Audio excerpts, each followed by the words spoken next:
আসসালামু আলাইকুম। ঈদের ছুটিতে চলে গেলাম শ্বশুরবাড়ি মাদারীপুর। সেখানে নাকি নতুন একটা মিনি পার্ক হয়েছে, যে পার্কের নাম দেওয়া হয়েছে সুইজারল্যান্ড মিনি পার্ক। তো চিন্তা করলাম জীবনে সুইজারল্যান্ডে তো যেতে পারি নাই, বাংলাদেশের সুইজারল্যান্ডের থেকে ঘুরে আসি, আর আপনাদের সাথে একটা ছোট্ট ভিডিও করে নিজের স্মৃতি হিসেবে এবং আপনাদের সাথে শেয়ার করার উদ্দেশ্যে ভিডিওটা ধারণ করলাম। তো আশেপাশের রাস্তাগুলো মাশাআল্লাহ অনেক চমৎকার। আসলে দেশ গ্রামের খোলামেলা জিনিসপত্র আর খোলামেলা আবহাওয়া, প্রকৃতি খুবই ভালো লাগছে। গ্রামের রাস্তাগুলো একটু অন্যরকম।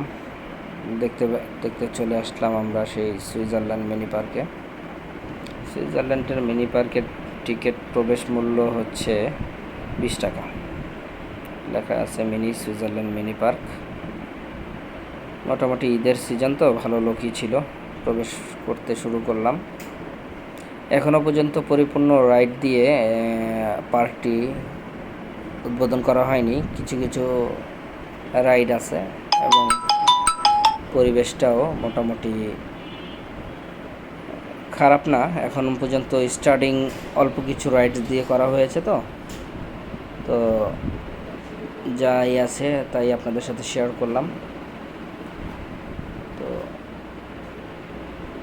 ভবিষ্যতে হয়তো এই পার্কটা আর একটু ব্যতিক্রম হবে, একটু রাইড টাইড দিয়ে আরও পরিপূর্ণ করা হবে এবং বাচ্চারা সেখানে গিয়ে আনন্দ পাবে।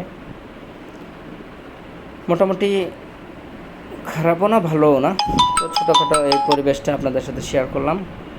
ঠিক আছে, আমি এমডি ইমরান হোসেন। আল্লাহ হাফেজ, বাবাই।